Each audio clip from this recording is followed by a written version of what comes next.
So what about the software? Your question earlier is extremely valid because data scientists don't know hardware at all. They've got to run these jobs. They have no clue what this entails. And when you talk about all of the things that go into deploying the system, data scientists do not want to deal with that. So that's where the software stack comes in. We start out with bare metal provisioning. That's probably a multi-hour job. Once you provision the nodes, which is GPU compute management provisioning, we've got the compute nodes being automated with DPOps. So DPOps, which is the NVIDIA software, runs through, it deploys a Kubernetes cluster on the management node, deploys the basic services across the management nodes, provisions the compute nodes, deploys additional services, and is now set up to a point where you can start running these jobs, which is where we come in with the AI control plane. So wait a minute. Can you go back to the previous slide? Sure. So this is deploying your solution, your NetApp solution. So this is bringing up the cluster for the first time. So you've racked and stacked the ONTAP AI, compute, and network and storage. You have automated the deployment of software for the first time. This is a one-time setup. And you guys are seeing that your customers have settled on Kubernetes and that's what they're running versus running their own custom in-house scripts? Yes. That's different than what I've seen. So from an AI perspective, Kubernetes is certainly becoming the de facto choice. You'll certainly see some Slurm. There's certainly Slurm usage. If you're coming at it from an HPC background, Slurm is very much the de facto. And you'll see engines like Bright Computing with Slurm that is being used. It really comes back to, is this team coming from an HPC background, or are they coming at it from a AI out of grad school, doing their AI doctorates, and they're now looking at Kubernetes and Kubeflow. So it's two different. Okay, but but an AI architecture is usually backed up. Everything you just talked about was machine learning. So really, it is an HPC type of architecture. So, and it's fine if that's what you're seeing most of your customers doing is Kubernetes, but it is really an HPC architecture. Yeah, we actually think it is a variant of HPC. We actually don't think it is HPC because you see a lot of random small file reads. So the place where we can look at this as HPC is if you're doing a workload that is very large video-based AI, so video feeds, for example. But if you're doing computer vision and even NLP, these are random image reads where the size of the image is much smaller than your typical HPC workload. A typical HPC workload is sequential, parallel reads of massive files. But what you were just describing was machine learning and deep learning, and those are definitely based on HPC architectures. So we've seen customers go through that journey where they've started out with an HPC system and eventually reach the conclusion that HPC is not giving them the performance that they need, and they're starting out with ground-up architectures that are moving away from HPC. So this has happened over and over again, where they may start with a GPFS or a Lustre parallel file system, and then realize that you're getting opens and closes, and the overheads of opens and closes, the metadata overheads, the random read overheads, and the frequency of checkpoints alongside with the reads. All of that changes the workload to be different from HPC. Yeah, the transition is from compute to data. I agree. Yeah, I can't name the number of places where we've seen that realization and say, okay, we've got to rebuild this thing. It's not just our old HPC infrastructure. So, but we are seeing that GPFS is not good at handling small files. We are not seeing that this is not HPC. I mean, there are several HPC workloads that are based on small files. It's just that you have to choose the right file system in most of the cases. It's not just that it's not HPC.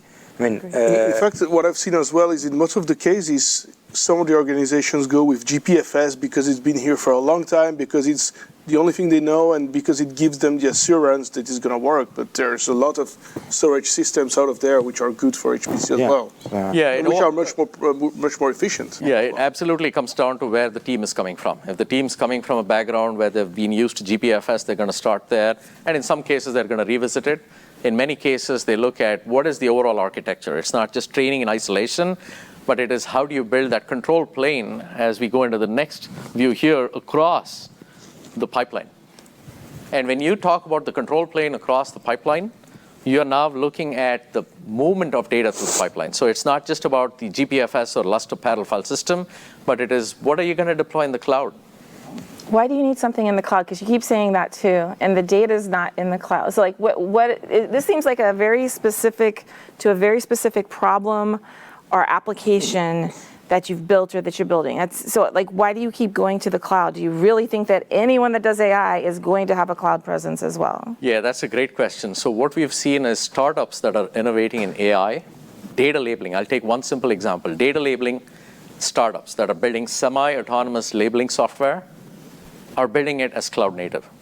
So if you need to get data labeling But on what your cloud data are they using? Because when did GPUs and things to actually do deep learning, and how long has that actually been available in the public clouds? So GPUs have been around for about 6 or 7 years when you go back. But not in AWS. They've not been 2-3 available. years. Yeah. Okay.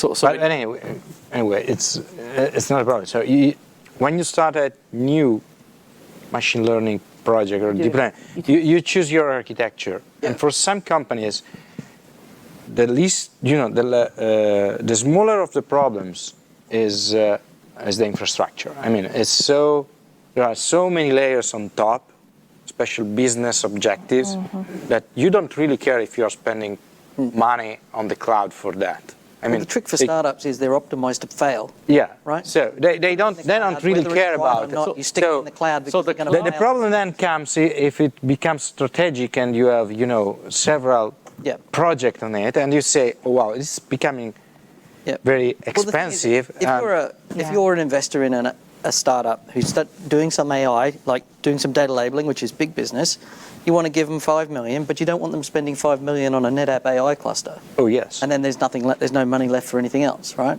So they start in the cloud, and then they fail in the cloud, and there's nothing to clean up. There's no assets to disperse or to dispose of, exactly. or to whatever, right? So the cloud is optimized for startups to fail in this area. The cloud AI processing is incredibly slow.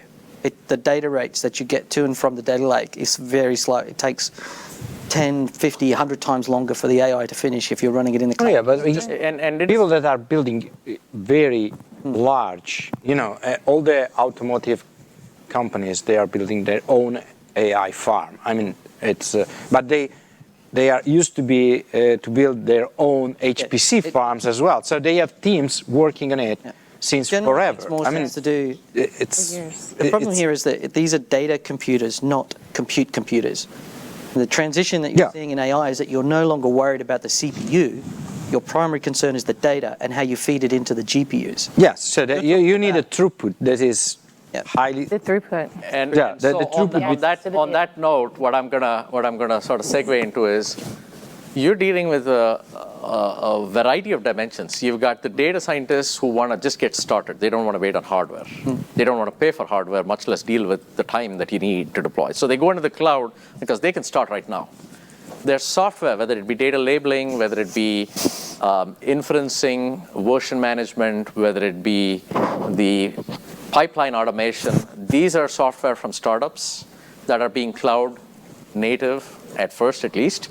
And so the cloud is absolutely seen when you're dealing with this life cycle for experimentation. As you get into production, the cost, the performance, the linear scalability, all of that brings it right back to on-prem. So when we go back to what is the NetApp AI control plane, we talked about the one-time deployment automation with Ansible. And then we get into the ability to deploy with Kubernetes and Kubeflow. So we've integrated ONTAP with Kubeflow, where we are now able to deploy and manage the lifecycle of a Kubeflow job through the Trident storage plugins and the backend lifecycle management of storage. So what does that mean? If you're starting out deploying a Kubernetes cluster, the first thing we do is we deploy a Trident storage plugin, which is the backend, to manage storage on an ONTAP system or a NetApp system in general. The Trident plugin integrates into Kubernetes and claims the persistent volume interface so that when you start to provision storage, you're now provisioning storage from a NetApp system. So as you build out these Kubernetes clusters, data for the underlying system is being provisioned out of network storage. And that network storage, coupled with the compute stack, can be replicated across sites, whether it be in the cloud, whether it be other sites, whether it be at the edge.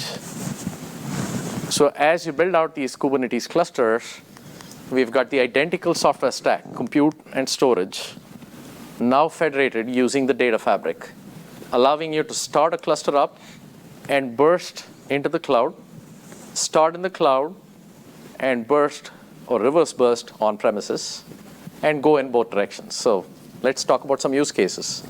The data scientist started out in the cloud.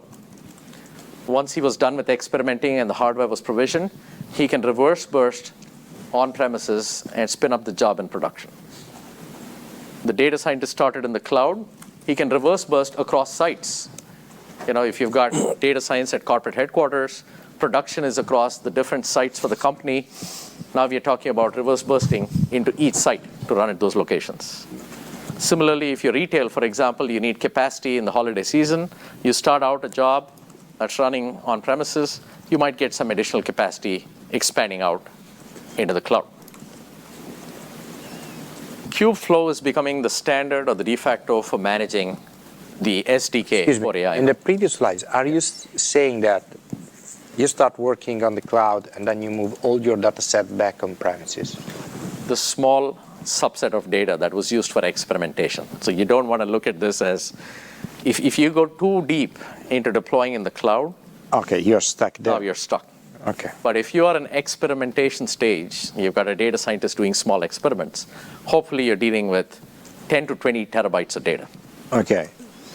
I have to say that if you need to more 10 to 20 terabytes, there is no difference on the architecture you're using. Yeah. But, it's nice to have if you have NetApp, but if I have anything else, it works anyway. So where you start with the experiment is 10 to 20 terabytes. As you start to scale into production, now you're talking 100, 500 terabytes, a petabyte, and that thing takes a life of its own as you start to expand. No, So but we're starting talking about moving 10 terabytes. Yeah. So 10 terabytes is 10 terabytes. So I start working in the cloud, and then I choose an architecture for my own premises. They could be totally different. I mean, I do not want to plan in advance the architecture that I will use on my premises anyway. So I start to experiment. I decide that AI becomes strategic. Then I choose a partner for my, and maybe NetApp is cool for a reason, and I go with NetApp. But actually, potentially, I started working on Microsoft Azure or whatever, and I didn't choose NetApp to start with because there is VXFS from and hopefully you started on Azure NetApp files because that gives you some level of commonality. So that there are some options with CVS and Azure NetApp files. If I'm not a NetApp customer, I mean, yes, so you need to have a very, very long-term strategy for these kind of things to think about. I start with NetApp because I will buy NetApp on premises. Because if you're talking about buying millions of euros of infrastructure, there is everybody. So we are building data movers. Table. So we're building data movers to go from object into NFS. So we're moving data from S3 to NFS. We're building data movers from GPFS and Lustre to NFS. Are they ready? Yes. We've got POCs ongoing with customers to move from MapRFS to NFS. So the data mover is the key ingredient because you're right. There's all kinds of data sources. And it's not enough to just say everything's got to be an NFS. It's not going to be an NFS. So we are building data movers across every data source and adding as we go. So today we've got HDFS, MapRFS, GPFS, and S3. And we're going to keep expanding that list. And we're building POCs. We're sizing the data movers. We're optimizing the data movers to do parallel data movement. So these are things we have today. Absolutely building that. So this is where you end up. Kubeflow as the SDK, provisioning a Jupyter notebook for customers. So you end up with a Jupyter notebook per data scientist, provisioned under the Kubeflow SDK, and Kubeflow under the covers using Kubernetes integrated with Trident, provisioning storage out of the NetApp data fabric, whether it be in the cloud, whether it be on premises. being able to take you from one location to the other to burst, reverse burst, or expand.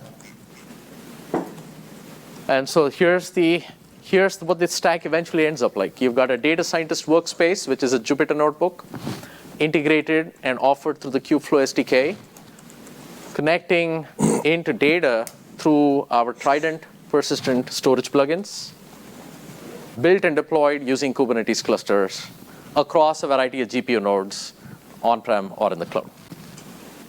Where are we going from here? We're building vertical architectures. There's 4 areas we're focused on. We're building autonomous training architectures, medical imaging architectures, genomics, and use cases like fraud. What do they look like? We're starting to build out these pipelines specific to products that focus by use case. So NVIDIA Drive, for example, starting to look at integrating ONTAP AI with NVIDIA Drive. And what does that mean in terms of the data flow? How do you size it for the training jobs? And then how do you build separate architectures for training and replay or simulation? Similarly, we're starting to look at medical imaging and building out these NVIDIA Clara architectures on ONTAP AI. How do you take a Clara system and build a pod that is a Clara deployment that can give you the assisted annotation as well as the labeling? So what is the benefit of this? Why is every hospital and every higher ed institution focused on the medical imaging practices looking at AI? What's going on? The bottom line is you can take images of any type and start to look at AI as transforming that workflow. Medical imaging is a classic example. If you're paying a radiologist to be able to look at these images and you're bottlenecked on the number of radiologists, the location, and the physical wear and tear of looking at these images, AI automation gets it down from where you could look at 50 to 70 hours worth of charts to now looking at 500 hours worth of charts using AI-assisted medical imaging. We're seeing this across the board. Odds are the providers that are handling healthcare for many of you in the room are using NetApp today because we're deployed with healthcare providers focused on medical imaging, focused on medical fraud prevention, focused around automation of the nurse or the physician assistant use cases. So we're starting to build these pods with Clara and with Drive. And what does the pod look like? Images coming out of the departments into a hospital backend, into a data lake, going through training with the neural networks, pushed back out, so you have AI-assisted medical offices for that medical imaging use case. Sizing the systems out for performance so that we can then deploy what is needed for that use case. Same thing with genomics. Genomics jobs on CPU clusters taking forever, now getting reduced down with GPU cluster deployments using vendors like Parabricks on ONTAP AI. Similar disruption around the structured data set. Everything we talked about was unstructured.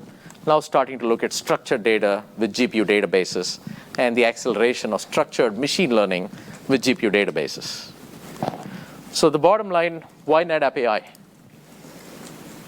We are offering a full stack solution across the high performance, across the capacity, across both the HPC and the AI teams where they need Slurm with InfiniBand and GPFS. We have that covered with E-Series. We've got them covered for the Ethernet cloud-enabled use cases. Building out control planes with Kubernetes, Kubeflow, automating with Ansible. Building out the data movers that are needed across the variety of data sources, HDFS, S3, MapRFS, and so on, and the federations from core to cloud. So where are we at with customers? We start to build out the use case. We do workshops with customers. Most fascinating is we've been doing POCs, multi-week POCs with accounts.